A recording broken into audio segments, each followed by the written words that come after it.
2010, uma advogada chamada Sonia Valap assistiu a sua própria mãe a morrer. Ela tinha uma doença misteriosa, na verdade ninguém sabia o que era, não tinha nome, não tinha nem diagnóstico, e isso acabou destruindo o cérebro dela em apenas algumas semanas ou meses. Até então ninguém sabia o que era, mas a autópsia revelou a causa, uma proteína. Exatamente, não era um vírus, não era uma bactéria, era uma proteína. E depois de fazer alguns testes genéticos, a Sonia descobriu que havia herdado uma mutação causadora, o que colocava ela em altíssimo risco de desenvolver a mesma doença da mãe, ou seja, uma doença com 100% de letalidade, que não tem cura. E o que a Sonia, que até então era advogada, fez depois disso é o que está mudando a história da ciência e também da medicina principalmente. Mas antes você precisa entender o que matou a mãe dela, porque se você acha que bactérias super resistentes são perigosas, vírus são perigosos igual aquele que eu mostrei do Nipah no vídeo anterior, você ainda não conhece o verdadeiro vilão mais insano da biologia. Essa é uma entidade que não está viva para começar. Ela não tem DNA, ela não tem RNA, não adianta aquecer ela a 200 graus Celsius, não adianta expor a radiação e ela ainda pode sobreviver literalmente enterrada no solo por décadas. E que até hoje tem uma taxa de letalidade de simplesmente 100%. Exatamente, sem exceção. Esse é o Prion, que é uma entidade biológica que a ciência não consegue destruir. Primeiramente, para a gente entender o que é um prion, eu preciso que você esqueça por alguns instantes tudo aquilo que você aprendeu sobre infecções, porque não entra nesse caso. Quando a gente fala de doença infecciosa, a gente pensa automaticamente em algum organismo, algum vírus que invade uma célula, uma bactéria que se multiplica, um parasita que se alimenta, por exemplo, e todos eles têm algo em comum, carregam informação genética, certo? DNA, RNA, um código, um projeto, uma blueprint, como eu gosto de dizer, que é aquilo que é um manual de instruções pelo qual ele se replica, né? E o prion, bom, ele não tem nada disso. O prion é simples, ele é quimicamente apenas uma proteína, ponto. Não é um organismo, não está vivo, e é esse detalhe que perturba a ciência há algumas décadas já. Afinal de contas, né? Como que uma proteína pode fazer tanto estrago assim? Em 1982, um neurologista da Universidade da Califórnia chamado Stanley Prusiner, guardem esse nome porque eu vou falar bastante dele, ele propôs algo que na época a comunidade científica achou meio absurdo. Ele disse que a doença de Creutzfeldt-Jakob, elas são causadas simplesmente por uma proteína. E isso ficou conhecido cientificamente como Protein Only Hypothesis, a hipótese de que uma proteína sozinha consegue ser infecciosa. Mas em 1997, o Prusiner recebeu o Prêmio Nobel de Medicina porque ele simplesmente estava certo. O artigo original dele, publicado na revista Science em 1982, se chama Novel Proteinaceous Infectious Particles Cause Scrap. Traduzindo, novas partículas infecciosas proteáceas, ou seja, feitas de proteína, causam scrap. Esse é um dos papers mais revolucionários da biologia moderna, sem dúvidas.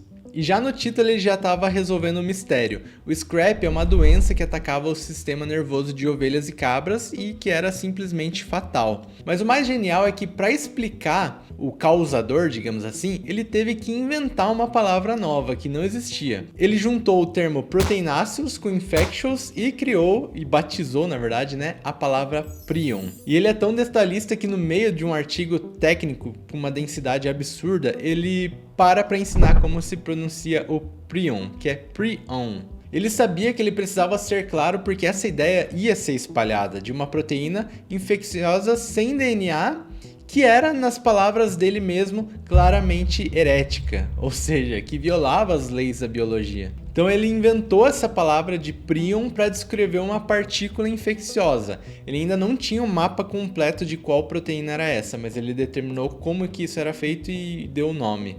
Imagina você fazer um artigo que você dá um nome para descobrir uma doença que ninguém sabia que existia. Gênio, né? Então no texto ele ainda joga uma hipótese que foi comprovada só anos depois. Ele sugeriu que esse prion talvez não fosse atacado pelo nosso sistema imune, porque ele seria muito parecido com uma proteína normal que nós já temos nas nossas células. E adivinhem, é exatamente isso que acontece. Bom, eu acho que talvez essa seja a parte mais estranha dessa história, ou mais bizarra. O prion, ele não é uma proteína desconhecida do nosso corpo. Ele não é uma molécula alienígena que você se contamina de um animal, que alguém inventou em laboratório, nada disso. Você tem essa proteína no seu corpo agora, nesse exato momento, porém ela está em outra conformação, eu diria, outra forma. Ela é a proteína priônica chamada de PRPC, que está na superfície dos seus neurônios agora. E nós temos um gene que se encontra em um dos nossos cromossomos que produz essa proteína. E que, por incrível que pareça, ela é muito útil para nós. Ela participa de sinalização celular, de proteção contra estresse oxidativo e até mesmo de adesão entre células. Então o problema não é a proteína em si, a proteína ela cumpre o seu papel. O problema é o formato dela, quando ela vira de uma outra forma. Pensa assim, imagina que você tem um origami, e valorizem essa parte porque foi difícil de fazer isso aqui, tá? Imagina que você tem um origami, dobrado perfeitamente, em forma de um pássaro, ou de um tsuru. Essa é a proteína priônica normal, PRPC. Uma proteína com dobramento correto, cheia de estruturas alfa-hélice. E agora na tela eu vou colocar a estrutura correta dela. Agora imagine que alguém pega seu origami e começa a dobrar ele de um jeito completamente errado. Tipo isso daqui. Ou seja, nós temos a mesma folha de papel, os mesmos átomos, mas agora em vez de um pássaro, a gente tem essa coisa amassada aqui. Achatada, cheia de folhas beta, que é o caso da proteína prion. Ou melhor dizendo, o prion patogênico PRPSC. Ela é quase que uma proteína zumbi, e é aqui que está esse horror molecular. Quando uma PRPSC encosta em uma proteína normal, uma proteína priônica PRPC normal, ela não morde, ela não injeta nada, ela não transfere código genético, até porque ela não tem, como eu já falei, ela simplesmente funciona como um molde físico. Em um artigo mais recente do próprio Prusiner, ele detalha até a matemática desse desastre aí. A proteína saudável é feita de 40% de espirais alfa-hélice, e o contato com o prion força essas espirais a se desfazerem, transformando em estruturas que a gente chama de chatas e rígidas, com 45% de folhas beta. E isso foi confirmado por técnicas como dicroísmo circular e também espectroscopia de infravermelho. Então isso acontece como se fosse como um efeito dominó. A proteína mal dobrada toca a proteína normal e força ela a adotar a mesma conformação errada. Essa nova proteína errada faz o mesmo com uma próxima, e a próxima, e a próxima, e assim por diante. E tudo isso pode começar pela sua boca. Pois é, se você comer uma carne contaminada, o prion ele pode entrar no seu intestino e fazer algo assustador. Ele vai pegar carona no seu intestino. Pois é, esse artigo ele chama isso de hipótese do bonde, ou melhor dizendo, Streetcar Hypothesis. Então o prion, que é o PRPSC, ele é captado nas terminações nervosas do seu intestino e depois, através de um mecanismo baseado em microtúbulos, ele consegue chegar no seu sistema nervoso central. E é aí que os prions se multiplicam, formam aglomerados. Imagina que a gente tem um monte de proteínas se aglomerando aqui e acabam matando os neurônios, deixando buracos no lugar. O cérebro ele literalmente vira uma esponja. É por isso que a gente chama de encefalopatia espongiforme, porque ele fica cheio de buraquinhos parecendo uma esponja. E como essa proteína, na verdade, ela é quimicamente igual à sua, em termos de átomos e composição, o seu corpo não cria anticorpos contra ela. Não tem um combate específico, é uma invasão silenciosa, digamos assim. O seu corpo ele olha para essa proteína como se ela fosse saudável. E a dúvida que surge é, por que nada consegue eliminar esse prion? Vamos lá, essa parte é importante porque qual é a diferença entre um prion e qualquer outro agente infeccioso do nosso planeta? Quando a gente quer eliminar um patógeno, geralmente, por exemplo, de um instrumento cirúrgico, utiliza-se o que a gente chama de autoclave, que nada mais é do que uma, entre aspas, uma panela de pressão que expõe o material a vapor de água aquecido a 121 graus por alguns minutos. Essa condição vai matar vírus, bactérias, fungos, esporos, tudo, menos os prions. A própria Organização Mundial da Saúde recomenda autoclave a 134 graus em ciclo de pré-vácuo para descontaminação de prions. Mas atenção, isso daqui na verdade reduz a infectividade e não elimina completamente. Tem um artigo que demonstrou que mesmo após a autoclave, nessas condições, 134 graus, 18 minutos, contendo ácido cirúrgico contaminado com prions, ainda retinha cerca de 5% da infectividade original. 5% pode até parecer pouco, né? Mas quando a letalidade é de 100%, o pouco acaba sendo muito, né? Com certeza. E se você estudou biologia, você deve estar pensando, peraí, se o prion é uma proteína, por que o calor não vai desnaturar ele? Porque imagina só, quando a gente frita um ovo, a proteína da clara, que é a albumina, que muda de transparente para branca, e isso acontece porque a gente está desnaturando essa proteína. Ou quando a gente joga, por exemplo, ácido sulfúrico em um pedaço de carne, eu sei que isso não é muito comum, mas basicamente a gente tem uma desnaturação de proteínas ali. Mas por que o mesmo não acontece com o prion?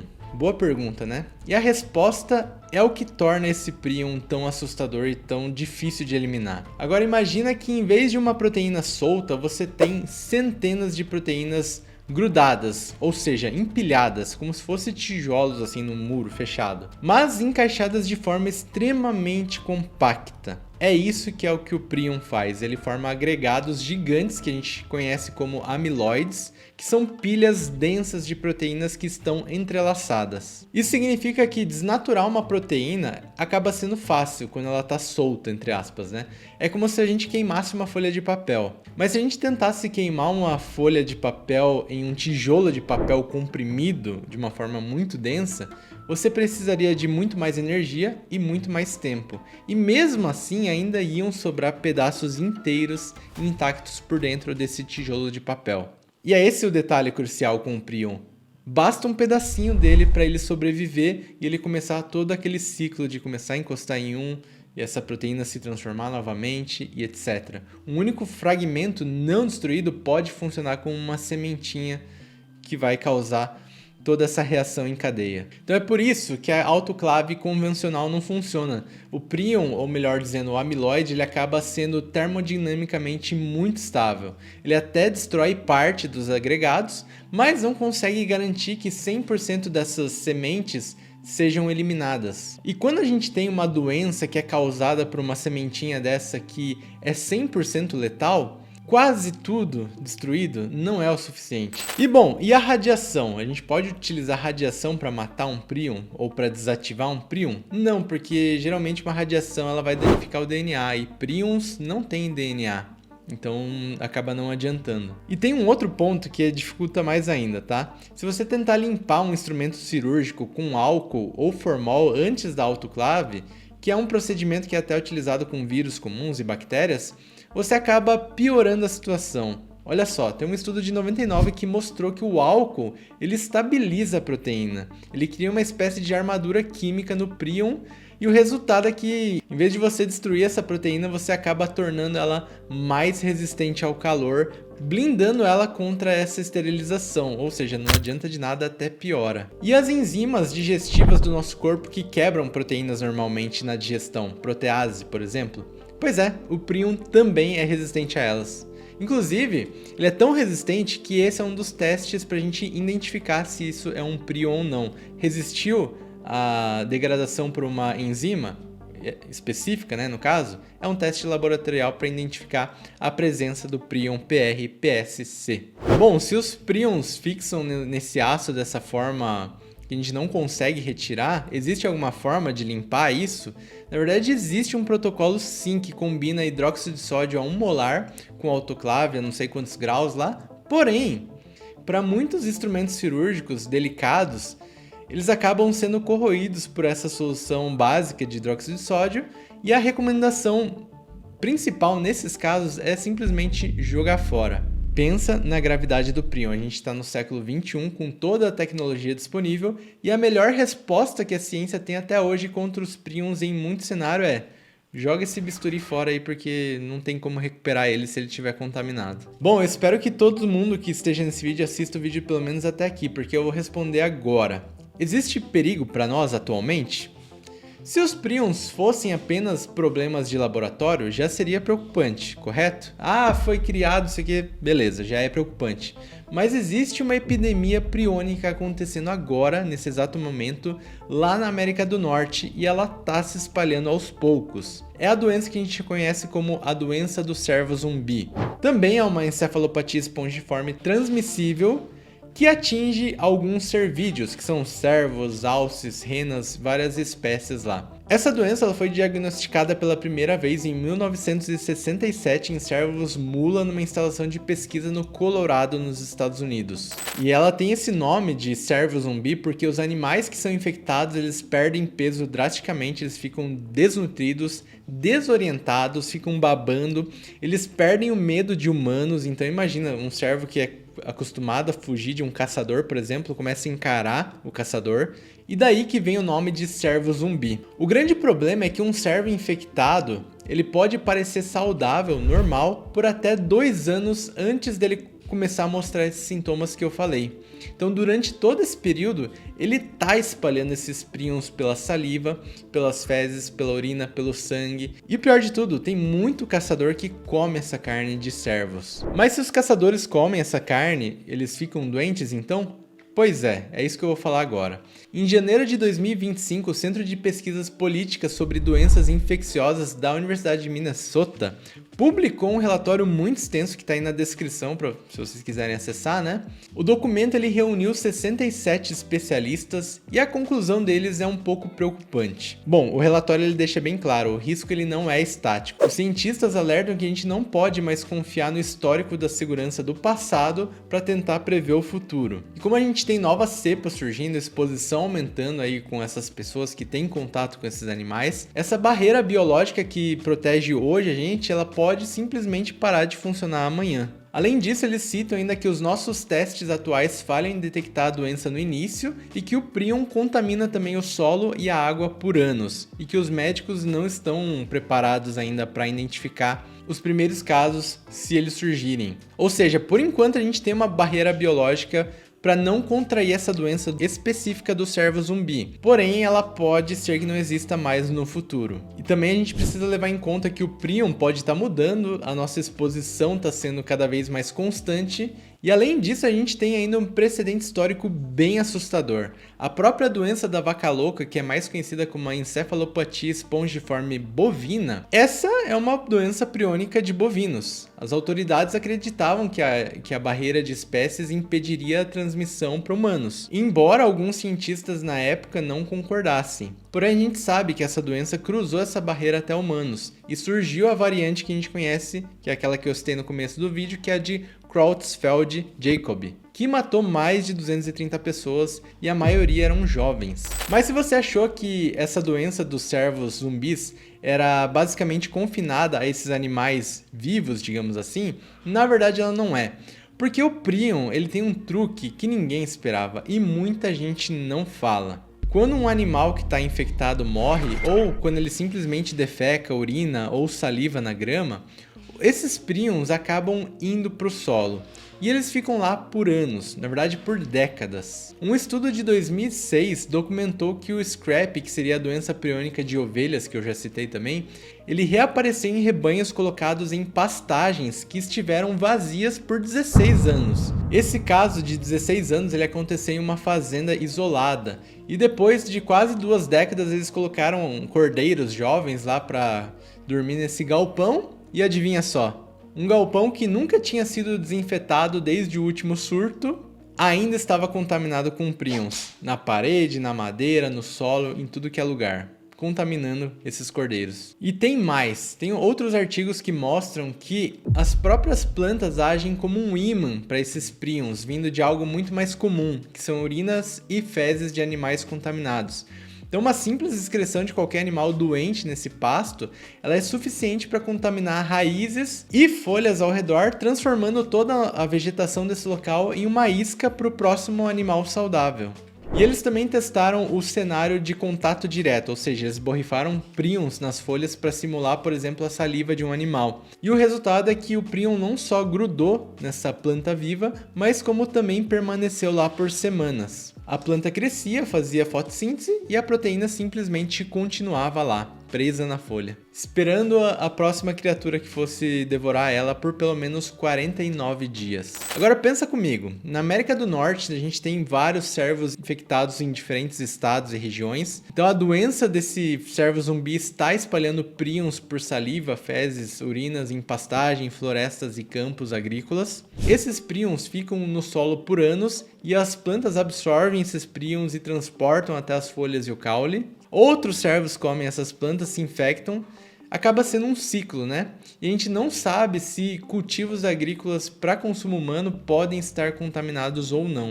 Tá, mas até agora tudo que eu te contei envolve a transmissão de prions de animais já infectados. Comer carne contaminada, usar instrumento cirúrgico infectado, contato com o solo. Mas tem uma outra parte que torna esses prions ainda mais bizarros, tá? E eu vou citar agora, e isso volta na história da Sônia que eu citei lá no início do vídeo. O seu corpo, ele pode criar um prion do nada. Tem estudos que mostram que cerca de 85% dos casos de doença priônica humana são esporádicos. Isso significa que eles acontecem de forma aparentemente aleatória. Ou seja, os seus genes estão normais, você não comeu nada contaminado, não teve nenhuma exposição conhecida, mas por razões que a ciência ainda não compreende totalmente, em algum momento, uma das milhões de proteínas PRPC no seu cérebro simplesmente se dobra. Então, por décadas, a gente tem pesquisadores procurando alguma ligação, alguma relação de exposição geográfica, histórico familiar, algum hábito em específico, mas aparentemente isso parece mesmo ser azar. Ou pelo menos ainda não encontraram essa correlação. Mas os outros 15% dos casos são genéticos, e aqui que tem essa história da medicina priônica. Existe uma mutação no gene PRNP que causa uma doença chamada insônia familiar fatal. Essa condição ela foi descrita em detalhes em um artigo publicado no The Lancet Neurology em 2003. E aqui eu vou explicar alguns detalhes dessa doença, mas lembre-se, isso não é ficção, isso aqui é um diagnóstico médico real, documentado na literatura científica. Na insônia familiar fatal, o prion ataca preferencialmente o tálamo, uma região do cérebro que funciona como central reguladora do nosso ciclo de sono-vigília. E a consequência disso é que o paciente ele perde progressivamente a capacidade química de dormir. O artigo descreve que com o tempo os pacientes entram em um estado chamado de estupor onírico. Ou seja, eles não conseguem cruzar a fronteira para o sono profundo, que seria o sono REM, então o sonho vem até eles. Essas pessoas começam a alucinar e até encenar os sonhos enquanto eles estão acordados. Imagina, fazendo gestos, conversando com pessoas que não estão lá e vivendo nesse pesadelo lúcido do qual eles não conseguem acordar. E como o tálamo ele também regula o nosso sistema nervoso autônomo, o corpo do paciente simplesmente perde a capacidade de desligar. E isso vai ter algumas consequências como pressão arterial subindo, coração disparando, a temperatura aumenta, eles começam a suar mais do que deveriam. E esse estudo até mostrou que o gasto energético desses pacientes em repouso chega a ser até 60% maior do que uma pessoa saudável. O corpo literalmente ele se consome nesse estado de alerta incessante até uma exaustão final. E essa doença é herdada de forma autossômica dominante, ou seja, basta uma cópia desse gene mutante. Se um dos seus pais tiver essa mutação, você tem 50% de chance de ter herdado essa mutação. E se você herdou, em algum momento da sua vida adulta, essa doença vai se manifestar. Não há prevenção, não há tratamento por enquanto e não tem cura. Bom, lembra da Sônia Valab que eu citei lá no começo do vídeo? Ela herdou essa mutação da mãe dela. E é exatamente por isso que essa história dela é tão extraordinária. Até a data da produção desse vídeo, a taxa de letalidade das doenças priônicas é de 100%. Não existe tratamento por enquanto aprovado. Mas ainda existe esperança. Pensa, se a causa é o azar de você dobrar essa proteína ou a própria genética, a cura ela pode vir da engenharia molecular. Então existem pesquisas que estão testando abordagens diferentes no mínimo. Eles, em vez de caçar essas proteínas defeituosas, que são as priônicas, aquelas que a gente não consegue destruir, eles decidiram simplesmente cortar o suprimento. Ou seja, a lógica é simples. Se um prion ruim precisa de um prion normal para ele se replicar, o que acontece se a gente diminuir a quantidade de prion normal do cérebro? Então, nesse caso, eles usaram alguns oligonucleotídeos antisense, que eles chamam, para impedir que o RNA mensageiro produza essa proteína. E esses oligonucleotídeos que eu citei são pequenas fitas de DNA ou RNA sintético projetadas para ligar o RNA mensageiro de um gene específico e impedir que essa proteína seja produzida. Se você impede a produção de uma proteína priônica normal, a PRPC, o príon patogênico não tem mais substrato para ele converter. E sem o PRPC não há mais reação em cadeia. Essa teoria ela se confirmou na prática de laboratório quando eles testaram essa terapia em camundongos infectados. E isso mostrou que o tempo de sobrevida dos animais ele triplicou. E mais um detalhe, né? Esses oligonucleotídeos mostraram benefícios mesmo quando administrados depois que os sintomas já tinham começado. Então não é apenas uma vacina preventiva, é um tratamento potencial para quem já está doente. E aqui vem o maior plot twist da história da medicina. Esse laboratório que está desenvolvendo essa pesquisa é liderado, sabe por quem? Pela Sonia Vallabh e o seu marido, que é o Eric Minichel. Sonia é aquela que eu citei no início do vídeo, que a mãe morreu. Ela era advogada e o seu marido era engenheiro. Então, eles largaram a profissão e começaram a estudar para buscar a cura da própria doença dela. Afinal de contas, ela tem essa mutação genética. Então, eles estão literalmente correndo contra o relógio para inventar uma cura que vai salvar a vida dela antes que esses sintomas comecem a aparecer. Além disso, tem uma outra estratégia que está sendo desenvolvida no mesmo laboratório da Sonia Vallabh e do Eric Minichel, que é de RNA divalente de interferência. Essa outra nova tecnologia promete desligar esse gene da doença por meses em uma única dose. E um dado muito curioso, em fevereiro do ano passado, 2025, esse casal e, claro, todos os seus colaboradores submeteram um pedido de investigação de nova droga ao FDA nos Estados Unidos. Em março, o FDA autorizou o início dos testes em pacientes sintomáticos. Bom, hoje a Sonia e o Eric eles lideram o laboratório do Broad Institute de Harvard e no MIT com 14 pesquisadores e eles fundaram a Prion Alliance, que é uma organização sem fins lucrativos dedicada exclusivamente à cura da doença priônica. Eles colaboraram com a Ionis Pharmaceuticals, desenvolveram o RNA divalente de interferência, publicaram na Nature Medicine, no The Lancet Neurology, que são as revistas científicas de mais renome nessa área, e eles estão literalmente numa corrida contra o próprio relógio biológico. E isso foi o que a própria Sonia escreveu num artigo para o New England Journal of Medicine em 2020. No final das contas, a mutação que a Sonia tem não diz quando que a doença vai se manifestar, pode ser daqui a 10 ou 20 anos, ninguém sabe. E ela sabe que a única defesa que ela pode ter é a própria ciência, que ela mesma está desenvolvendo e construindo. E como o próprio Eric disse, nós somos provavelmente as pessoas mais focadas do planeta nesse problema. Os prions são a prova de que a natureza ela pode ser muito mais assustadora do que a própria ficção. Uma proteína que não está viva, mas é infecciosa, que não tem código genético, mas se espalha, que resiste ao fogo, à radiação e à química, que pode surgir literalmente do nada no seu corpo e que até hoje matou 100% das pessoas que ela infectou. E enquanto existirem pesquisadores para a gente buscar a cura, e principalmente pessoas como a Sonia e o Eric, que transformaram a própria tragédia em combustível para tentar achar essa descoberta, ainda existe esperança. E se esse vídeo te ensinou alguma coisa, deixa o like aí, mesmo que seja apenas a ter mais esperança, tá? E se você quer mais ciência desse nível, é claro, se inscreve aqui nesse canal. Eu sou Yoshi, isso é ciência e eu te vejo no próximo vídeo. As referências estão na descrição.